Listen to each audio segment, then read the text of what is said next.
Բարև բոլորին։ Ուրեմն պատրաստվում եք ձեր առաջին լաբորատոր աշխատանքին, հա?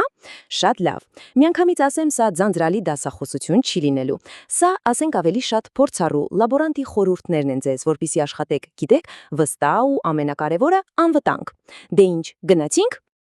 Ահա, սա այն միակ բան է, որ պետք է ուղղակի մտապահեք։ Եթե կա մի կանոն, որ պետք է դաջվի ձեր ուղեղում, ուրեմն սա է։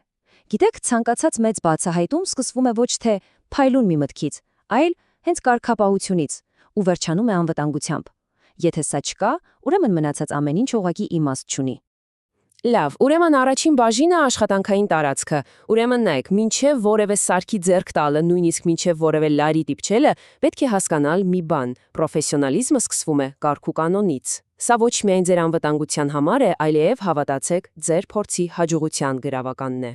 Դե եկեք արագ անցնենք այս կետերով։ Սրանք ուղղակի կանոններ չեն, դրանք լավ մասնագետի սովորույթներն են։ Սնունդ ու խմիչք չկա, դա հասկանալի է։ Սեղանին մենակ ամենաանհրաժեշտը։ Գիտեք ինչի համար, որ ձեր ուշադրությունը չցրվի, իսկ պայուսակներն ու մնացած իրերը դրա համար հատուկ տեղ կա։ Ու ամենակարևորը, առանց թույլտվության ոչ մի սարքի ձեռք չենք տալիս։ Իսկ եթե մի բան թափվեց, կոտրվեց կամ սարքը տարօրինակ ձայն հանեց, միանգամից ասում եք, լռել պետք չի։ Հավատացեք, ամենամեծ խնդիրները սկսվում են հենց այսպիսի մանրուքներից։ Okay, անցանք երկրորդ ու թերևս ամենակարևոր բաժնին՝ էլեկտրական շղթային։ Սա կարելի է ասել ձեր փորձի սիրտն է, ու հենց այստեղ սխալվելու իրավունք մենք ուղղակի չունենք։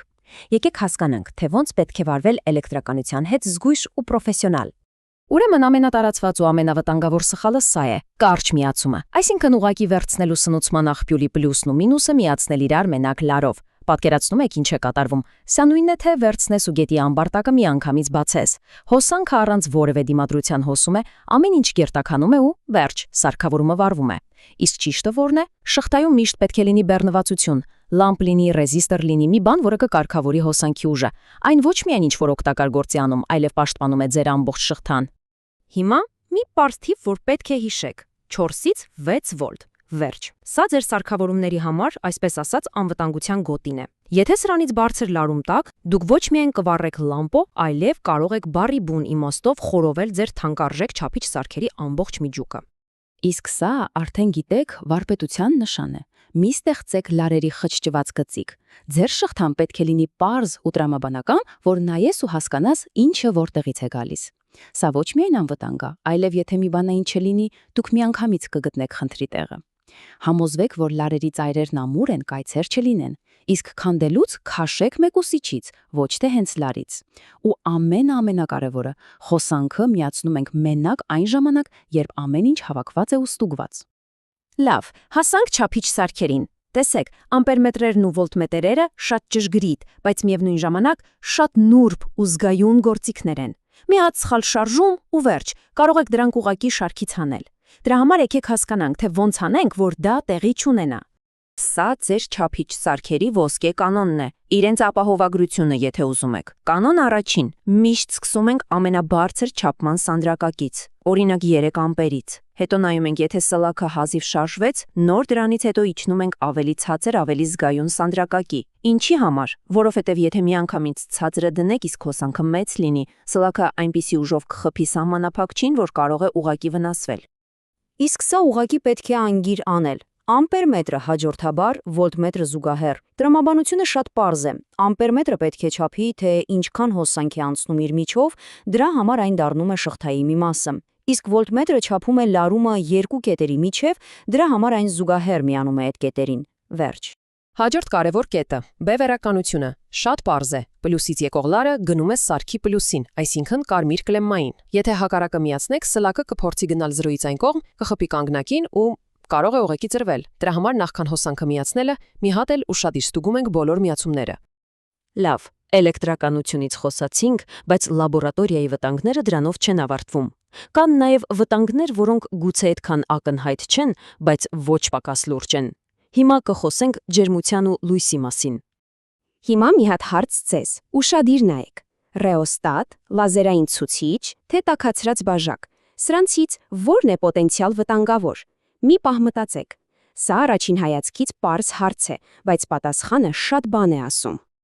Իհարկե, խորամանկ հարց էր, ճիշտ պատասխանը բոլորն էլ։ բայց միայն այն դեպքում, եթե դրանք սխալ օգտագործենք։ Պետք է հասկանալ, վտանգավոր է ինքնին սարքը չէ, այլ դրա հետ սխալ վարվելը։ Իսկական մասնագետը չի վախենում, այլ ուղղակի հարգում է յուրաքանչյուր գործիքի հնարավորությունները։